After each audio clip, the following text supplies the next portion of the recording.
Myself, Dr. Vinita Tiwari. Today I will teach you humanistic therapy and group therapy under chapter therapies. In previous online class, I have already teach you what is therapies, techniques of behavioral therapies and psychoanalytical therapy.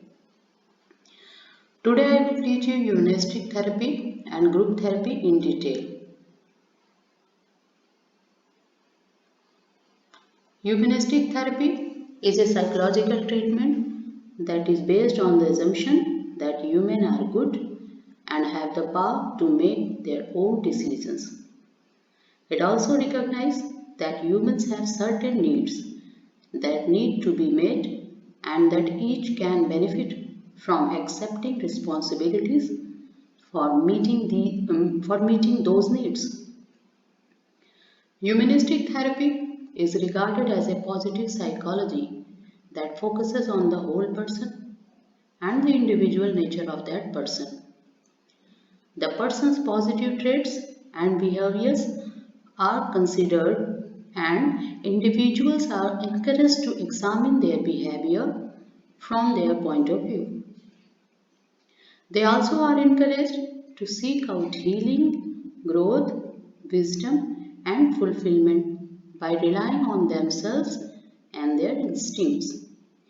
Humanistic therapy is used to treat substance addiction and other mental health disorders, including anxiety, depression, and panic disorders. This therapy is also used to address and treat family relationships and marital relationships.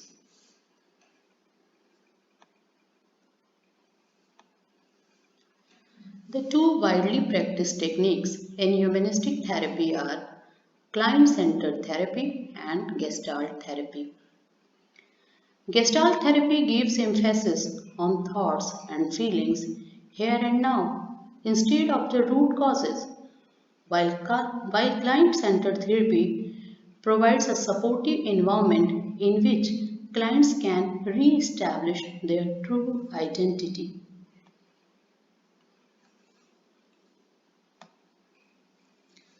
How does client-centered therapy work? Mental health professionals or therapists who use this approach attempt to create a therapeutic environment that is comfortable, non-judgmental, and empathetic. Two of the key elements of client-centered therapy are: first, it's non-directive. Therapists allow clients to lead the discussion and do not try to guide the client in a particular direction.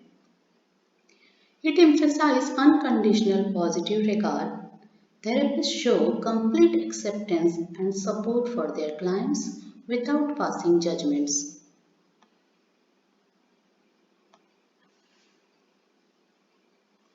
According to Carl Rogers, a client-centered therapist needs three key qualities. First, genuineness. The therapist needs to share his or her feeling honestly. By modeling this behavior, the therapist can help the client to also develop this important skill. Second quality, the unconditional positive regard. The therapist must accept the client and show support and care no matter what the client is facing or experiencing. Rogers believes that people often develop problems because they are accustomed to only receiving conditional support. Acceptance that is only offered if the person conforms to certain expectations. By creating a climate of unconditional positive regard, the client feels able to express his or her true emotions without fear of rejection. The third quality is empathetic understanding. The therapist needs to be reflective, acting as a mirror of the client's feelings and thoughts. The goal of this is to allow the client to gain a clear understanding of their own inner thoughts, perceptions, and emotions.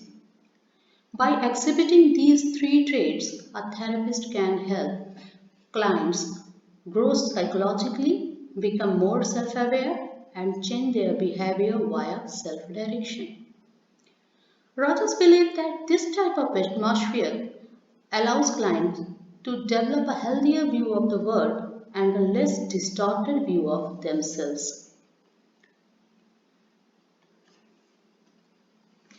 Gestalt therapy. Gestalt therapy is a client-centered approach to psychotherapy that helps clients focus on the present and understand what is really happening in their lives right now rather than what they may perceive to be happening based on the past experiences. Through the Gestalt process, clients learn to become more aware of how their own negative thought patterns and behaviors are blocking true self awareness and making them unhappy.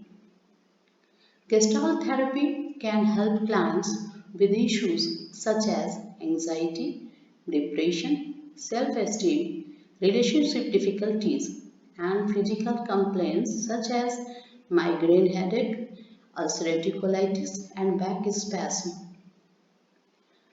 Gestalt therapy is more beneficial for who are interested in working on their self awareness but may or may not understand the role they play in their own happiness and discomfort. Gestalt techniques are often used in combination with body work, dance, art, drama, and other therapies.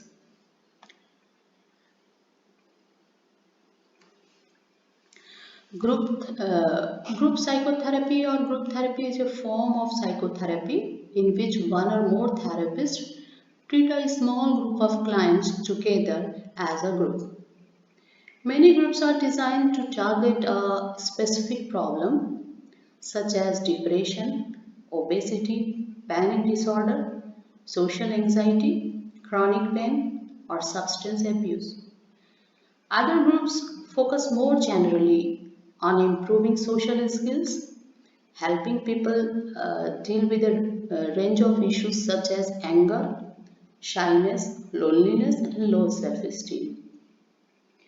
The size of therapy groups may vary, and the number of participants is not a critical factor when setting up a group therapeutic session. More important is that the individuals who are assembled have similar experiences. The process of sharing personal information with the group and learning from others' stories is the foundation of a successful group therapy session.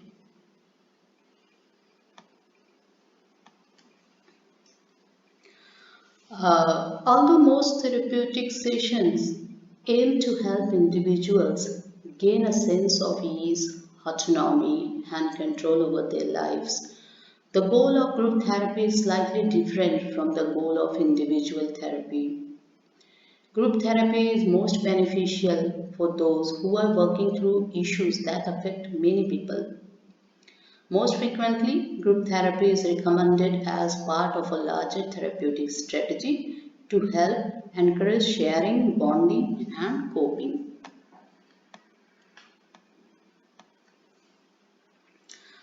Primary types of goals in group therapy. There are two primary types of goals in group therapy. First is process goals, and the second is outcome goals. Process goals are those that relate the process of understanding personal concerns and relating to other individuals during a group session. This is often thought of as the healing process. Outcome goals are the behavioral changes that individuals seek to achieve by participating in group therapy. The fundamental goal of group therapy is to initiate a sense of belonging through understanding, which is achieved by sharing common experiences.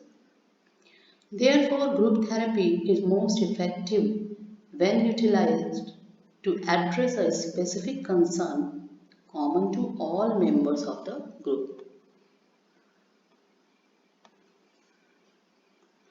What conditions can group therapy treat? Group therapy may be used to treat a number of different psychological conditions. Some of the concerns that can be treated using group therapy include postpartum depression and parenting, depression, anxiety, suicide, grief and loss, disordered eating, addiction and dependency, anger management, relationship problems, low self esteem, and communication and social skills deficits. Now, the students, you have to solve the question from the chapter therapies. You can submit your queries on your WhatsApp group. Thank you very much.